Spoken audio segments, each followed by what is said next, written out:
इसमें कुछ पत्ते पीछे झड़ गए, अगर तो आपके पत्ते हो तब तो आपको लग जाता है किसके पत्ते थोड़े पीले पड़ गए या किसके थोड़े लाइट ग्रीन है या किसके ग्रीन है, तो हम पेड़ देख के भी लगा सकते हैं पता भाई इसमें ठीक है। जिसके थोड़े डार्क ग्रीन होते हैं तो उसको हम बोलते हैं ये ठीक है जी ग्रोथ इसका पेड़ में कोई कमी नहीं। जिसके थोड़े घी में पीले जैसे पड़ जाते हैं तो हम सोचते हैं कि इसमें कुछ बीमारी या कोई दिक्कत है।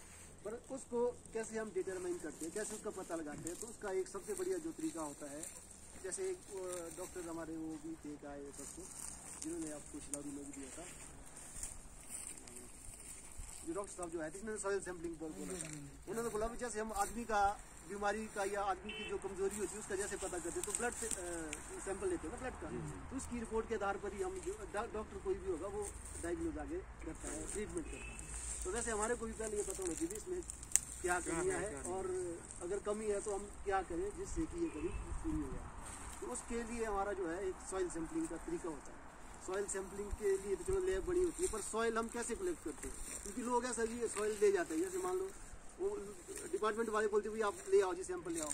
अब कैसे वो सैंपल लेते हैं, जब वहाँ जाता सैंपल हो अपने हिसाब से ठीक करती है क्योंकि वहाँ तो मशीनों से होता है, पर अगर आपका वो कलेक्ट ठीक ढंग से नहीं होगा सैंपल तो उसकी रिपोर्ट आनी नहीं ढंग से, ठीक है। तो कैसे वो सॉइल सैंपल हम लेते हैं तो हम आज डिस्कस करेंगे, ठीक है जी। अच्छा, सॉइल सैंपल लेने के लिए पहले तो हमारे पास जैसे मान लो बगीचा है, एक एक पेड़ का तो हम नहीं ले सकते, मान लो एक बगीचे हमारे 150 पेड़, 150 सैंपल कैसे ले पाएंगे, पॉसिबल नहीं है। तो हम क्या करते हैं कि पूरे एरिया का एक कॉम्पोजिट सैंपल लेते हैं, ऐसा सैंपल जो हमारे पूरे बगीचे को रिप्रेजेंट करता है। जैसे मान लो यही अगर हम इस बगीचे की बात करें, इसमें हो सकता है आपके 10 आदमियों के बगीचे होंगे, पर 4 जो फील्ड है वो एक आदमी की है, तो हम उन 4 फील्डों का एक सैंपल मान लेते हैं कि जो 4 फील्ड है, क्योंकि आप जो खाद वगैरह डालते हैं स्प्रे वगैरह करते हैं अलग अलग है, आप अलग करेंगे या अलग करेंगे, इसलिए हम पूरे एरिया के लिए उसको मान सकते हैं। अलग अलग खेत का हम ले सकते हैं, अलग अलग फील्ड का एक ऑनर का हम जो है एक सैंपल उसको मान सकते हैं। जैसे मान लो यहाँ पर 100 पेड़ है, 100 पेड़ों में से हमने क्या करना, पहले 10 एक पेड़ हमने सेलेक्ट कर ली रैंडमली, जैसे एक यहाँ कर दिया इस खेत में, एक परे कर दिया, एक बीच में कर दिया, एक यहाँ, मतलब इन जनरल 10 जगह ली तो 8 भी कर सकते हैं, 5 मिनिमम 5 से कम नहीं होनी चाहिए। अगर आप मिनिमम 5 से कम करेंगे तो रिप्रेजेंट नहीं करेगा पूरे एरिया को, तो कॉम्पोजिट सैंपल नहीं होगा, ठीक है। 10 एक पेड़ 100 में मतलब 10 पेड़, ये मान के चलो 200 तो 20 पेड़। तो कैसे हम सॉइल सैंपल करते हैं, तो उस तरीका, जैसे ये तो पेड़ है, ये वाला आपको यहाँ पर बड़ा पेड़ दिख रहा है, तो जो इसके अंदर वाला एरिया है इसको हम इसका बेसिन मानते हैं, ये तौलिया है। जो ये टहनी है तो हम ये मानते हैं कि जहाँ तक ये टहनी फैली है वहाँ तक इसकी रूट भी होगी, रूट यहाँ होगी तो रूट अपटेक करेगी, कोई भी आप खाद डालते हैं न्यूट्रिशन जो भी आप देते हैं तो अपटेक करेगा और ऊपर तो जाएगा। तो हम जो सॉइल सैंपल है इसी एरिया से लेंगे, खाली जगह से नहीं लेंगे, क्योंकि इसकी रूट तो वहाँ है ही नहीं। अगर हम वहाँ का लेंगे वहाँ से अपटेक किया ही होगा, जो वहाँ पर है। खाद भी हम डालते हैं बेसिन एरिया में डालते हैं, ट्रॉली में डालते हैं ना, जैसे यहाँ पर मान लो डाली हुई है तो या इस वाले एरिया में डालो, देखो ये गोबर जो है यहीं पर डालो, तो हमारे को सैंपल भी लगभग यहीं का मान लो, वहाँ से कोई 3-1 फुट छोड़ के, ये मेन स्टेम है 3-1 फुट छोड़ के और यहाँ तक जैसे कहीं से भी आप उठा सकते हो। तो उसका क्या तरीका है सॉइल सैंपल लेने का, जैसे मान लो एक पेड़ हमने ये सिलेक्ट कर दिया फॉर एग्जाम्पल, है कुछ खिलना कोई, हाँ जी पेड़ बताओ। और सॉइल सैंपल लेने का जो टाइम होता है सितंबर, जब आपका अपटेक ऊपर का बंद हो जाता है और खाद डालने से पहले, जैसे नहीं कि पहले खाद डाल दी बाद में सैंपल लिए, तब तो उसमें खाद मिक्स हो जाएगी, तब क्या फायदा है सैंपल लेने का, क्योंकि तो जो आपने खाद डाली है अभी तो प्लांट में अपटेक नहीं किए, तो वो आपके सैंपल के साथ चली जाएगी और वो एक्सेस बताएगा। कई बार लोग बोलते हैं जी वहाँ पर मेरा तो एक्सेस आ गया जी, नाइट्रोजन एक्सेस आ गया, तो वो रीजन होता है क्योंकि अगर आपने खाद डाली, हमने सितंबर की खाद डाली है, सितंबर में पोस्ट हार्वेस्ट डाली है, सितंबर में डाली है, कौन सी खाद डाली? मैंने 11 डाला कॉम्प्लेक्स और नाइट्रोजन। हाँ, फिर उसमें दिक्कत हो सकती है क्योंकि अभी तक वो गुली नहीं होगी, वो तो सितंबर के बाद तो बारिश कुछ हुई नहीं है। सर जब बारिश हुई कुछ टाइम डाली, हाँ बारिश हुई ना, तो बारिश होने के बाद अपटेक तो नहीं हुई है, सितंबर अक्टूबर नहीं होती, क्योंकि जो भी खाद जैसे हम डालते हैं तो हम वैसे सर्दी में ही कोशिश करें, या आपके पास रिपोर्ट हो कि भाई आपको ये कमी है तो आपने ये डालनी है, वो फिर वहाँ मेंशन करते हैं सितंबर में भी डालो, पर जहाँ आपने डाली है वहाँ का थोड़ा दिक्कत आ सकती है सैंपलिंग, क्योंकि वो खाद तो वहीं पर गुली नहीं होगी। अगर तो चलो बारिश भी होती तब भी चलो चाहिए ना, बारिश हुई नहीं है, तो चलो अगर ऐसा है तो आप बीज वाली एरिया भी ले सकते हैं कॉम्पोजिट सैंपल बना के। इन जनरल जो आपका थोड़ा आइडिया जैसा वहाँ से भी हो जाएगा कि कोई ज़्यादा ही एक्सेस तो नहीं है या कोई ज़्यादा ही कम तो नहीं है, क्योंकि एक रेंज होती है किसी भी चीज़ की, एक रेंज होती है।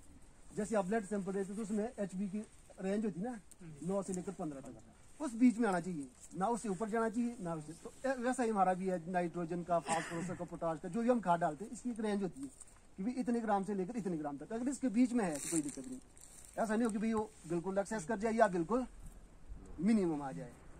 सैंपल लेने का तरीका वही है पौली से लेके। पौली में क्या करना, पहले हम जो ये ये हम जो है सारी इसको 1-2 इंच की मिट्टी जो है साइड कर देंगे, इसको साइड कर देंगे, क्योंकि इसमें तो आपका जो है बहुत कुछ है मिला हो।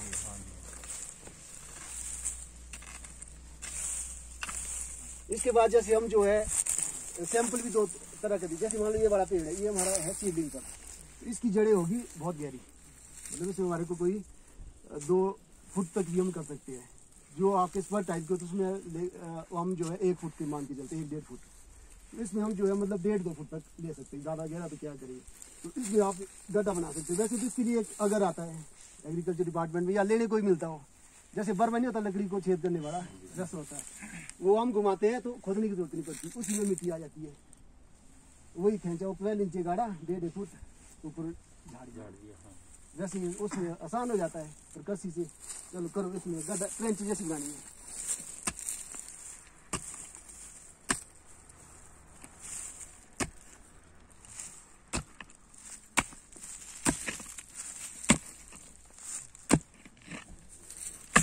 बस काफी है,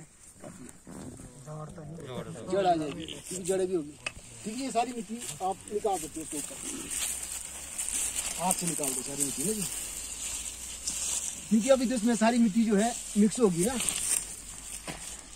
ये वाली मिट्टी हम सैंपल के लिए नहीं लेंगे, क्योंकि ये सैंपल में लेंगे तो ऊपर वाली भी आ सकती है, नीचे वाली भी आ सकती है। अब ऐसी कोई फट्टी जो लकड़ी की होती है ना, वो लेनी है और इससे खुरचना है नीचे से ऊपर तक। इसका क्या होगा कि ऊपर वाली मिट्टी भी आएगी, नीचे वाली भी आएगी, सबसे नीचे वाली भी आएगी, है ना। इसका मतलब जो है अब जो हमारा ये वर्टिकल बना है,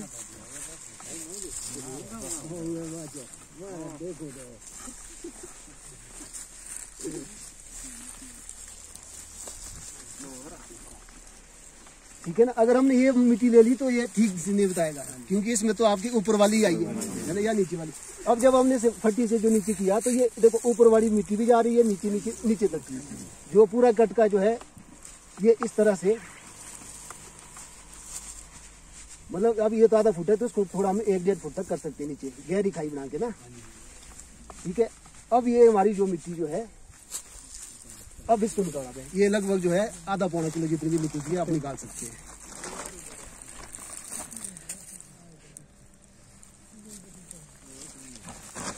ठीक है, नीचे से भी नहीं निकालनी सारी है ना, जो हम ये ऊपर की लूज मिट्टी है ना वही निकालनी, नीचे से निकालनी। अगर तुम नीचे निकाली तब तो नीचे वाली निकल गई।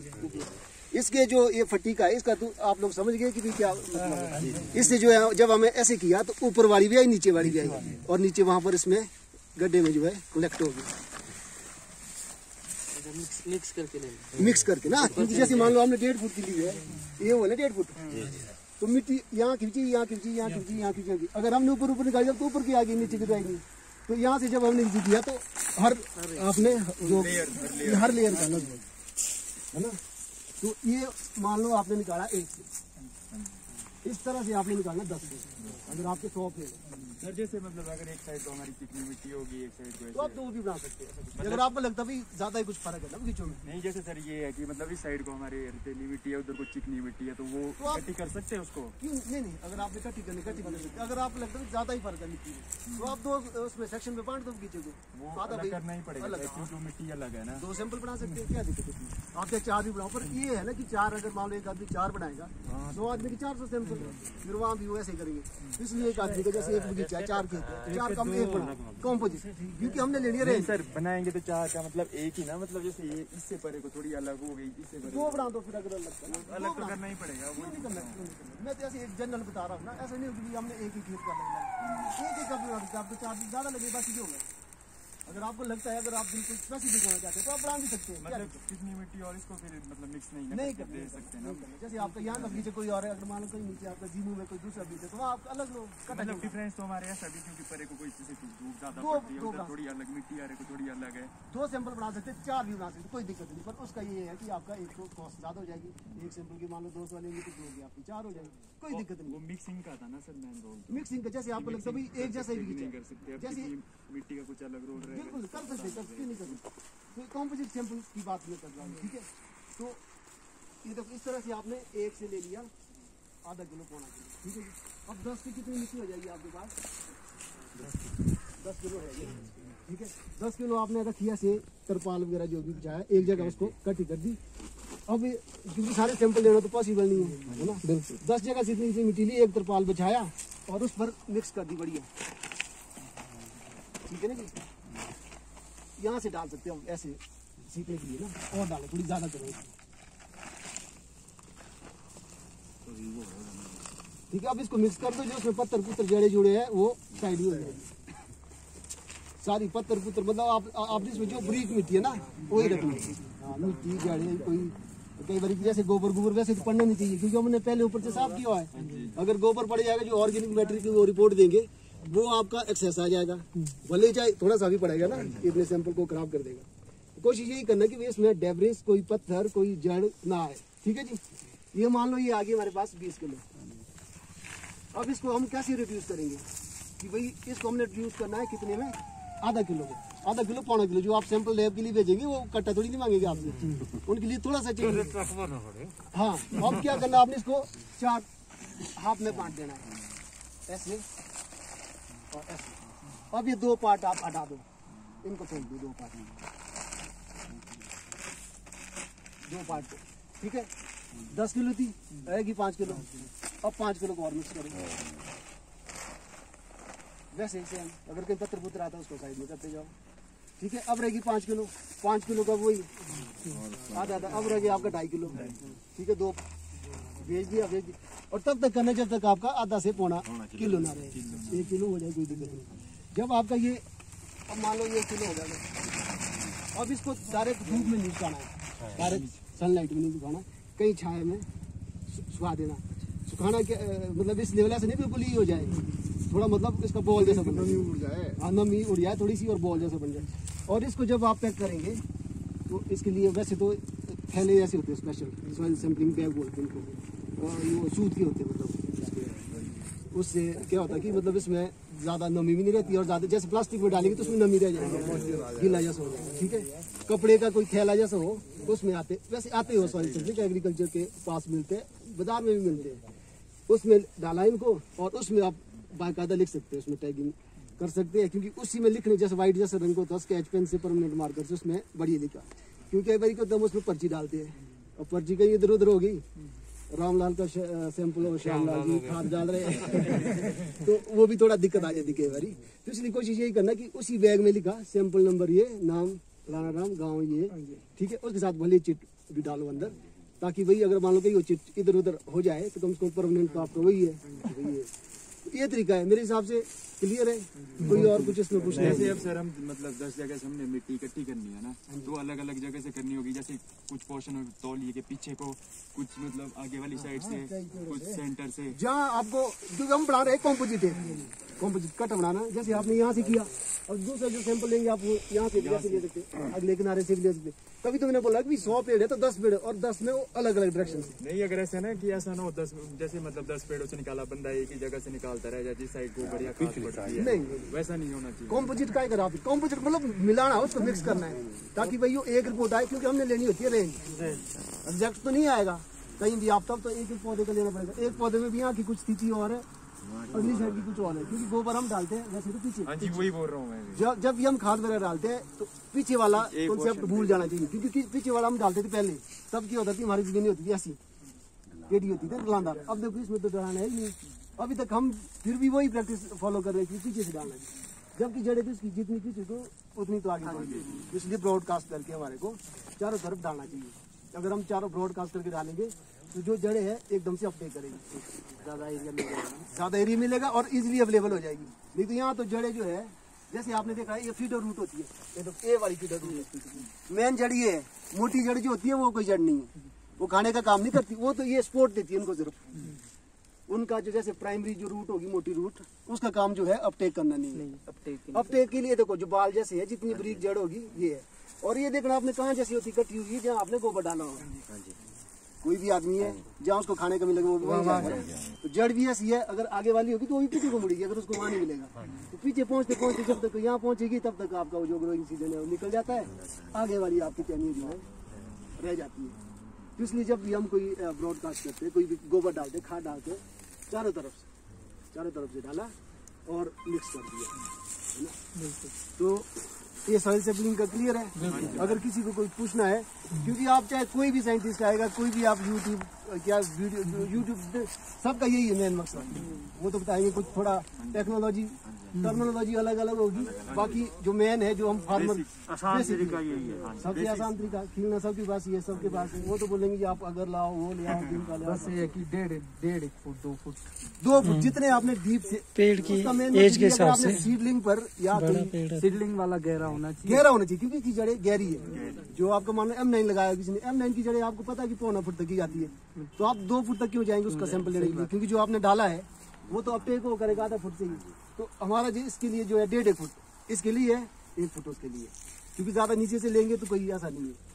अब जो खाद आपने डाली है वो ज्यादा नीचे तक जाती भी नहीं, जैसे आप पानी डाला, जो फीडर रूट है ऊपर को आती है, नीचे को नहीं जाएगी। आपने देखना जो फीडर रूट होगी ऊपर की नहीं होगी, ये नीचे तब जाती है जब इनको या तो ऊपर पानी ना मिले या खाद ना मिले, तब वो ज्यादा खिंच जाती है।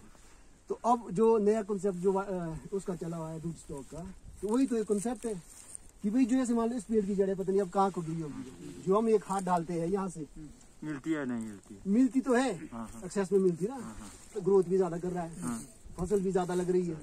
अब जिस चीज की जो ग्रोथ ज्यादा होगी तो उसकी क्वालिटी नहीं आएगी, क्योंकि वो वेजिटेटिव फेज में जब तक रहेगा तो तब तक उसमें कलर भी नहीं आएगा, साइज बनता रहेगा इतना बड़ा और रंग आएगा नहीं। तो रूट स्टॉक की खासियत है क्योंकि उसकी जड़ें भी ठीक है, जो उसको चाहिए, जो उसकी रिक्वायरमेंट है एकदम से उसको मिल जाएगा, एकदम से मिलेगा और एकदम से अपने होगा, एकदम से और बढ़िया क्वालिटी भी आएगी और साइज भी बढ़ेगा, जल्दी भी आएगा और ग्रोथ भी कम करेगा। उसमें हम ग्रोथ चेक कर सकते हैं, इसकी ग्रोथ नहीं चेक कर सकते। उसमें अगर हमारे को लगता है ग्रोथ ज़्यादा है, हम उसको खाना ही बंद कर देंगे, खाद ही नहीं देंगे। अगर नाइट्रोजन ज़्यादा है तो हम नाइट्रोजन नहीं देंगे। अब इसको चाहे आप नाइट्रोजन बंद भी कर दो, ये नहीं है तो हर कहीं से ले लेगा, क्योंकि इतना बड़ा है, जड़े पत्नी कहाँ है, अगर हम यहाँ नहीं देंगे वो उधर ढूंढने निकल जाएगा और ये ग्रोथ इसकी कंट्रोल करना बड़ा मुश्किल हो जाएगा। इसलिए जो रूट स्टॉक वाला कॉन्सेप्ट है उसमें हम कंट्रोल कर सकते हैं, हर चीज़ को कंट्रोल कर सकते हैं, साइज कंट्रोल कर सकते हैं, थिनिंग कर सकते हैं। अब इस पेड़ की अगर हम बात करें तो इसमें हम थिनिंग कैसे करेंगे, इतने बड़े पेड़ में अगर करेंगे तो 5-10 आदमी के लिए तब भी नहीं हो पाएगा शाम तक। उसमें कुछ नहीं, कैंची ली और चारों तरफ से घूम के, क्योंकि छोटा है ना, मेज करना आसान है। केमिकल से करना पड़ेगा, केमिकल से भी कर सकते पर एग्जैक्ट नहीं होती, कई बारी को तो केमिकल से हम करते तो उससे जो है झड़ी जाए, ज्यादा ही झड़ जाए, खत्म नहीं हो जाए। हाँ जी नमस्कार जी, नमस्कार प्लीज। ठीक है जी, ये सॉइल सैंपल के बारे में हमने इनको डेमोस्ट्रेशन दे दिया जी। अगर कोई क्वारीज है तो पूछो, हमने प्रैक्टिकली ये बता भी दिया है ना। और अगर कहीं आपको सैंपल लेना पड़े या कोई आपसे पूछे कि भाई कैसे सॉइल सैंपल लेते हैं, तो आज तक आपको पता था कि भी इस तरह से भी लिया जा सकता है। नहीं सर, बाकी सारे यंग है, सबके पास मोबाइल है, how to collect soil sample आप सर्च करके लिखेंगे तो 10 तरह की वीडियो आ जाएगी, सब में यही रहेगा। कॉन्सेप्ट यही है, तरीका यही है। फील्ड में जब हम आते हैं तो यही होना सब कुछ। बाकी जो हमने सिलारू में सीखा वो तो मेरे ख्याल से आप नहीं भूलेंगे, है ना। ये वाला भी एक दिमाग में आ गया, ठीक है। खासकर जो यंग जनरेशन यहाँ पर है, जो यंग लोग हैं, उनको आगे आना चाहिए, क्योंकि जैसे आप कहीं भी जाएँ, गांव में जाएंगे आप बता सकते हैं, तो मैं भी तो ऐसे बता रहा हूँ, मैंने तो कहीं से मेरे को किसी ने बताया, मैंने सीखा, आप लोगों को शेयर कर दी। इसलिए अगर 10 आदमी को बताए तो, है ना। सॉइल सैंपल कैसे लेते हैं, तो कोई बड़ा मुश्किल काम तो नहीं है, ये काम तो हम कर ही रहे हैं। ये सॉइल सैंपलिंग का था जी। बाकी अब देख लो, इस तरह से आप जो है पूरे बगीचे का सॉइल ले सकते हैं, ये सही रहेगा। कोई क्वेरी आप लोगों की? सर है कंपल्सरी, मतलब आपके अगर आपने मान लो खाद डालनी है, आप तो पीछे से डाल रहे हैं ना, आपने अब खाद डाल दी, बोला जी किसी ने बोला अपने आईडी से नाइट्रोजन कितनी डालते हैं, हमारे को ज़्यादातर लोगों को नहीं पता, क्योंकि जो साइंटिस्ट इस पर रिसर्च होता बहुत सारा, तो नहीं कि हम किसी के रिकमेंड करते, कोई साइंटिस्ट होगा वो ट्रायल लगाते हैं, ठीक है। ट्रायल लगाने के बाद ही वो रिकमेंड कर सकते हैं। ग्रीन अर्किंग पद्धति जो हमारे को नाइट्रोजन की जरूरत होती है एक प्लांट के लिए 700 ग्राम की होती है इन जनरल। अगर मान लो आपका नॉर्मल सब कुछ ठीक है तो 700 ग्राम नाइट्रोजन अगर हम डालते हैं, पहले तो क्या ना आता कैल्शियम अमोनियम नाइट्रोजन, उसमें होती थी 25%। अगर हम 1 किलो डालते उसमें तो 250 ग्राम मिल जाती थी, ठीक है। अब यह यूरिया में होती है 40%, मतलब उससे एकदम डबल। अगर हम 1 किलो यूरिया डालते हैं तो उसमें कितनी चलेगी 460 ग्राम। तो हम लोग क्या करते थे, बड़े पेड़ में 2-2 किलो यूरिया डालते हैं। अब 2 किलो यूरिया का देखो अब कितना चला गया, 460 इंटू 800 900 कुछ चला गया ना, जबकि हमारे को रिक्वायरमेंट कितनी थी 700 ग्राम की। और वो भी जो नाइट्रोजन हम डालते हैं 3 स्प्लिट डोजेज में डालते हैं, 3 बारी डालते हैं पूरी साल में 700 ग्राम। हाँ जी, उसकी रिक्वायरमेंट हो पूरी साल की है, 10 साल से ऊपर के पौधे की। कितना तो हम एक टाइम पे डाल देते एक टाइम में डालेंगे और उससे क्या होगा कि नाइट्रोजन की वजह से आपका वेजिटेटिव ग्रोथ बहुत एक्सेस हो जाएगा। आपकी जो ग्रोथ है जहाँ आपकी आधा फुट होने की, वो आपकी देखो इस पेड़ में देखो कितनी ग्रोथ होगी। जब आपकी कोई भी ग्रोथ होगी तो बीमा नहीं बढ़ेगा, बीमा नहीं बढ़ेगा तो प्रोडक्शन कम हो जाएगी। नेचुरल सी बात है। पीएच मान ली सर ऊपर से जो है नेचुरली सब कुछ चढ़ेगा, सब कुछ इम्बेलेंस हो गया ना। अगर आप मान लो कुछ ऐसी चीज खा रहे हैं, आपको मान लो कोई शुगर है, अगर आप चीनी और खा रहे हैं तो आपका तो सब कुछ ही बच हो गया ना। तो ये शुगर है। वैसे तो जो यूरिया है वो इसकी खाद है ही नहीं, अगर यूरिया डालनी भी है क्योंकि मजबूरी है, तो उसमें हमारे को चूना कैल्शियम है वो, ताकि सॉइल पीएच को जो है बैलेंस बनाए। क्योंकि वो एक अम्ल होता है एक क्षार होता है, अम्ल और क्षार के जो बीच वाला बैलेंस है ना 5 से लेकर 7.5 तक जो होता है उसको बोलते हैं पीएच। जो पीएच सेब के लिए होता है 5.5 से लेकर 7 तक होता है। तो उसके रेंज में रहना चाहिए वो। अगर नीचे ऊपर नीचे हो जाए ना, जैसे हमारा शुगर ऊपर नीचे होता है वैसा ही पेड़ का भी शुगर नीचे है, क्योंकि ये तो बेचारा बोल नहीं सकता। हम तो दर्द करेंगे ना कहीं तो राड़ियाँ मारेंगे, ये तो राड़ियाँ तो मार नहीं सकता। तो ये ऐसी राड़ी मार रहा है जो ये दिख रहा है। तो जो हमारे फॉरेनर एक्सपर्ट आते हैं वो बोलते हैं भाई हमारा जो है नाइट्रोजन एक्सेस है।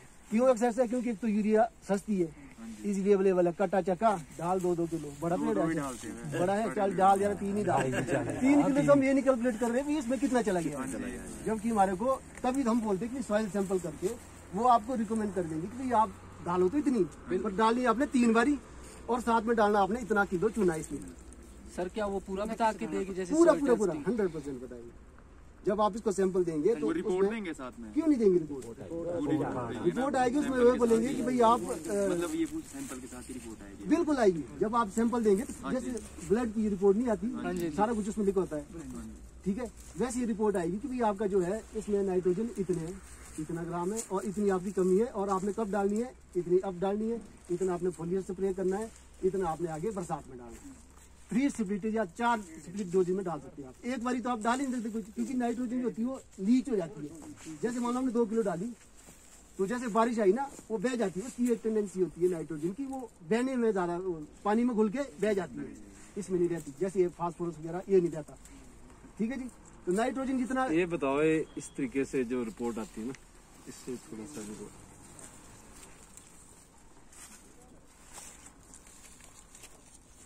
हाँ, इसमें सारा कुछ बताया हुआ है। जैसे पीएच है, जैसे जो सैंपल दिया होगा इसमें है 7.69 पीएच आया हुआ है। इसमें रेंज है ना दी हुई है 6.5 से लेकर 7.5 तक रेंज भी दी हुई है कि एल्कलाइन कितनी होती है। सारा कुछ इसमें इस तरह की रिपोर्ट आएगी, ठीक है, सारा कुछ इसमें क्लियर लिखा हुआ है। कितना होना चाहिए या इससे कम है तो वो कम है, ज्यादा है तो ज्यादा है। उसमें एक रेंज देंगे वो 5.5 से लेकर, जो मान लो सेब के लिए जो पीएच रेंज है वो 5.5 से 7.5 होनी चाहिए। आपकी है जी 6, इसका मतलब ठीक है। अगर वो बोले भाई आपकी 8 है तो आपको कैसे कम करना है उसमें वो बताएंगे कि भाई आपको चूना डालना पड़ेगा, है ना। तो ये इस तरह की रिपोर्ट ही आएगी जिस तरह से इन्होंने दी है, ठीक है। शेयर कर देना सर, इसमें सारा कुछ लिखा हुआ है। बाकी और फास्फोरस की अगर हम बात करेंगे, चलो खादों का थोड़ा सा दे देते। जो फास्फोरस है हमारा, वो फास्फोरस क्या होता है, जो रॉक होती है ना, रॉक में फॉस्फेट होता है उसमें। जैसे हमारा रॉकी पोर्शन कहीं भी आ जाएगा, अगर जड़ वहाँ चलेगी तो उसको फॉस्फेट मिल जाएगा। तो फॉस्फोरस की भी हमारे को ज़्यादा जरूरत नहीं होती है प्लांट्स के लिए। तो गोबर में भी फॉस्फोरस रिच होता है, ऑर्गेनिक मैटर तो होता है, ये फॉस्फोरस होता है उसमें। तो इसलिए हमारे को फॉस्फोरस की हम 30 साल रिकमेंड करते हैं, 30 साल, 1 साल छोड़ के।